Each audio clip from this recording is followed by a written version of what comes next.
fun family event that allows kids to be detectives for the day. If we keep bogs and protect them, then we're keeping that carbon in the ground and combating global warming. Close to 90% of all flowering plants on this planet require an animal in order to reproduce.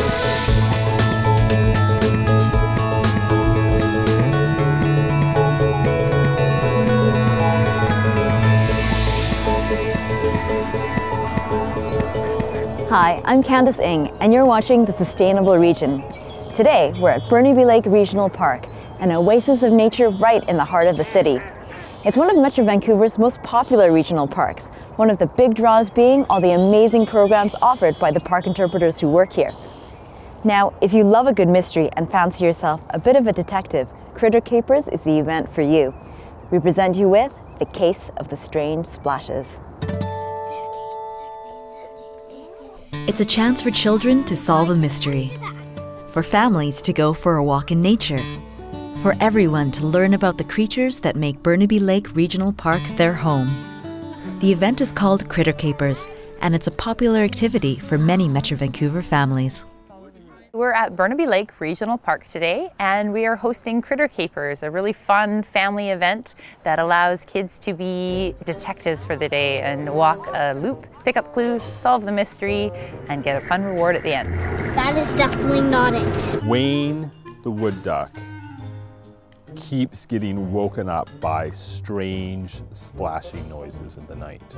So we need you to find out who is making the splashing noises and if Wayne is going to be safe or not.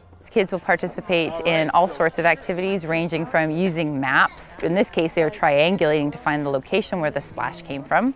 They might be using tracks, looking at animal footprints and the way they walk to see if anybody was lurking near the crime scene.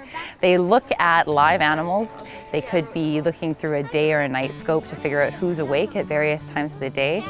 How about beaver? Is beaver out during the daytime? We're even having a station where they're testing out what causes different splashes by dropping pine cones and seeds and leaves into a big pool of water. So the one that makes the splash is the pine cone. We're seeing people who are interested more in science come into the park and really experience nature and all the benefits that it has through these Critter Capers. Adults are learning too as they're engaging with their kids, so really this is not just for kids, it is a family event. Everyone comes out at the end with big smiles on their faces, so that's the best part for me, is seeing those big smiles at the end, and everyone's had such a great time. Metro Vancouver's award-winning video series highlights topics you may not consider when you think about living in our region. Where are the next million people in our region going to live? How do you bore a water tunnel under Grouse Mountain? How is eating fiber linked to generating electricity? Can you use light to disinfect drinking water? Plus, you'll never guess what we found in your garbage. Clean air, safe drinking water, waste reduction, and more. Get behind the scenes for the major projects, cutting-edge science, and innovative solutions that sustain our livable region.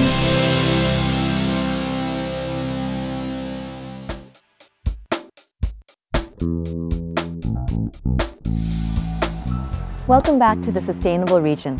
Our next story takes us south to Delta, home of one of the most ecologically important areas in the Lower Mainland.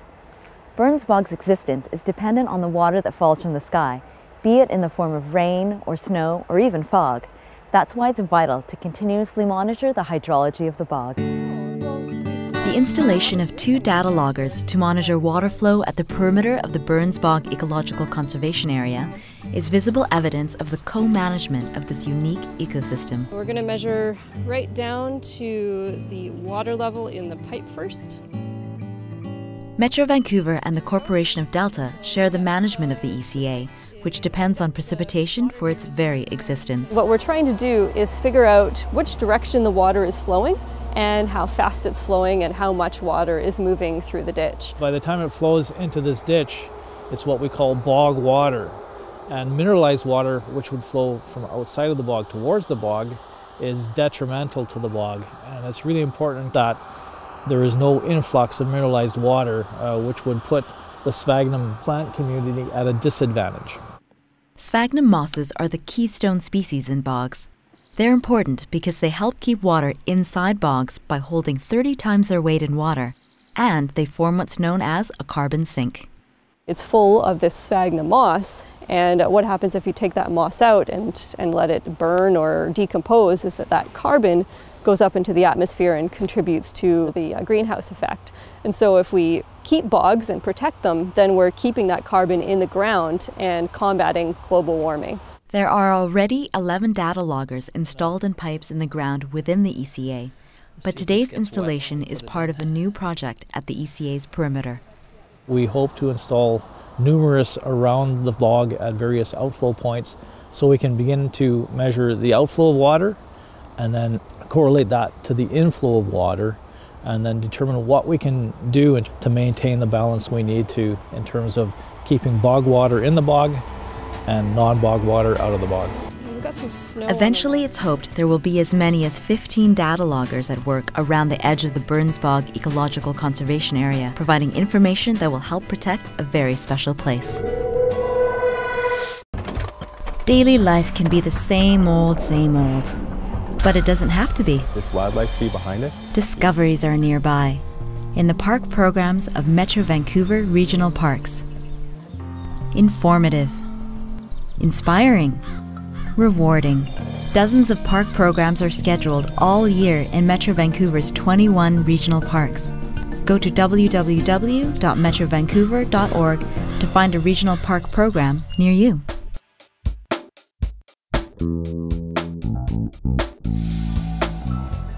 Another reason people love this park so much is because of the trails. There's a 10-kilometer loop around the lake, perfect for a leisurely walk or more energetic run. In fact, Burnaby Lake is just one of many regional parks where you'll find trail runners, and in some parks there are even organized races. We went along on one of them recently at Derby Reach Regional Park. Check it out. It's an unusual sight, a crowd of people gathered at Derby Reach Regional Park. Welcome to everybody and thank you for coming. Unusual because this is one of Metro Vancouver's lesser-known regional parks. Part of the reason why it's been chosen as one of 3 parks in Metro Vancouver's trail running series. Today we're in Derby Reach Regional Park and it's our 3rd 10-kilometer trail run out of a series that we do the 3rd Thursday of the month in June, July, and August. And the purpose is to get people to come out into the parks and to have fun, to get exercise, to explore parks that maybe they've never been to before. So we chose 3 parks in the east area. We chose Aldergrove Regional Park, Campbell Valley Regional Park, and Derby Reach Regional Park because each of those parks typically have a little bit lower numbers of people visiting the parks. It's along the river for about 2.5 km, deeks into the forest, and Houston Trail does a loop there through this beautiful old growth forest with massive trees and then back along the river. So it's quite a stunning course. About 100 runners show up. It's all over the map. We've got a 10-year-old running today, and we've got people running probably in their 60s or 70s. The trail running series is sponsored by Peninsula Runners, a locally owned chain of stores devoted to the sport of running. We were more than eager to jump on board, and it's a great way to get people out into the parks. And it's in the evening during the week, kind of people can do it after work. So yeah, it's a great thing. I've ran for 30 years and majority of my running is done in metro parks because they're great places to run, whether it's Houston Trail here or Campbell Valley or Aldergrove. And they're all great places to run, right? And kind of get away from the stresses of life and the noise, and yeah, so to me it's a no-brainer to get out in the parks and run. The run follows a 10-kilometer loop, although there is an option of a shorter route to accommodate runners of all abilities. There's always a few runners that finish in between 35 and 40 minutes, which is quite fast for a 10K, especially a trail run. All right, Chris, 35:06. You see some hardcore runners for sure, 1 or 2 at the front, but the majority of them are, you know, some families, some just recreational runners, some people first time running a 10K. We see it, people that are come from the couch to being able to run 10K, and that's a huge achievement. We don't do our awards or the barbecue or the draw prizes until everybody's finished, and there's a lot of camaraderie. We all cheer for the last runner.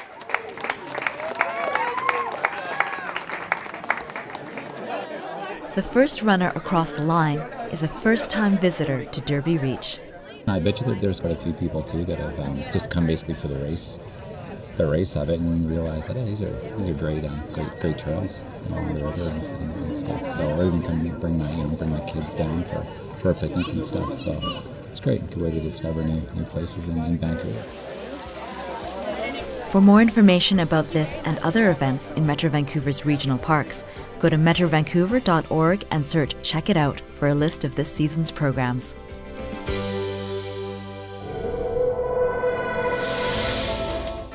Do you like spending time outdoors? Meeting new friends? Come help others enjoy our amazing park networks by volunteering at one of our Metro Vancouver regional parks. Become a Nature House attendant at Campbell Valley or do habitat restoration at Aldergrove Regional Park. Lend a hand at some fun events. There are many volunteer opportunities that need help from stars like you.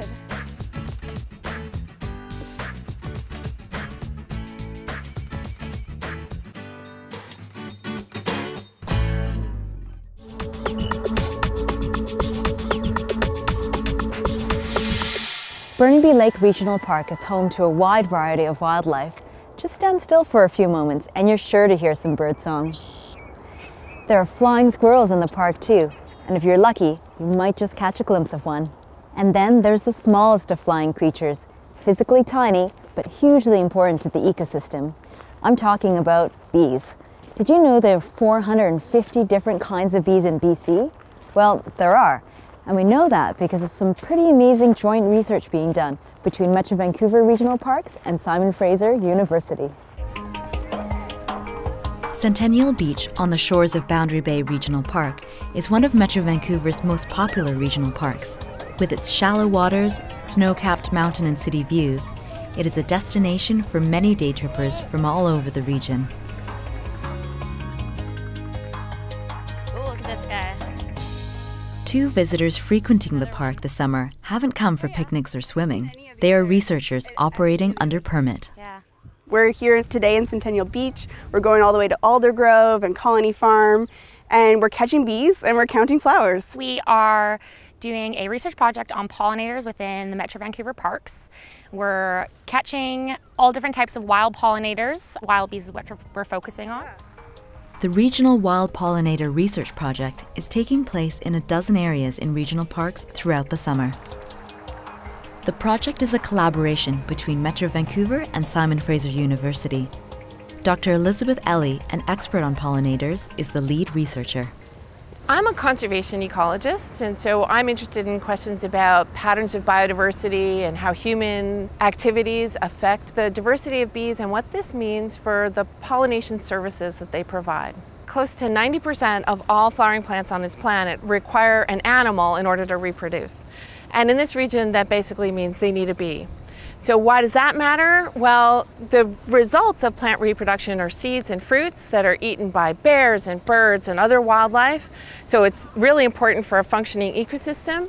Metro Vancouver, like many regions of the world, is feeling the impact of declining populations of wild pollinators. A number of projects aimed at increasing habitat for pollinators are in the works as part of Metro Vancouver's Ecological Health Action Plan. Because understanding what is good for bees is important for supporting our ecosystems. We designed the project very much with Metro Vancouver's needs in mind. And their basic question was, can we say that these enhancements are worth all the effort we put into them? Are they also helping us to meet the other goals of our Environmental Health Action Plan by supporting pollinator diversity? In this study, control sites which are untouched are being compared with sites where enhancements have been made. We're looking at areas that are restored where they've gone in and taken out invasive species like the blackberry and replanted native species. So we spend time at each location. We have butterfly nets and we basically run around for 15 minutes and try and catch as many bees as we can while keeping track what flower we're catching them on. Once we've got the bee in our net, we stop our timer so that the time stays the same, and then we transfer it into a jar so that we can identify it later in the lab. In the labels we say what flower it was caught on, who caught it, when did they catch it, where did they catch it, and then later in the lab we can know, okay, this bee was caught on this flower at this time with this person. The only way to identify the 450 species we know we have in BC is to actually put them under a microscope and key them out. When completed, the research project will inform operational and policy decisions made by Metro Vancouver. And hopefully from this project we'll be able to see if the restoration and the replanting of native species is helping the wild pollinator community. And at the same time, help educate people about the importance and diversity of pollinators in our region. You know, you think of the normal black and white bumblebee, but they range. They can be as small as your little pinky or as big as your thumb. They can be green or black or blue. It's really crazy. I didn't know this stuff about bees before I started, and it's really interesting to learn about. We have this attitude, it's a bug, squash it, especially something that can sting you, right? So people tend to be a little biased against bees. So take a moment to really look at bees and you might be surprised at how adorable they are, and you might be able to appreciate that they're important in terms of their ecosystem function as well.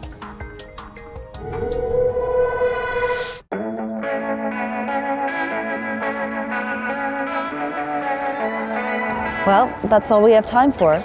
We hope you enjoyed your visit to Burnaby Lake Regional Park, and I hope this little sample might encourage you to come out on a park interpreter program, or bring your friends and family out for a walk or run.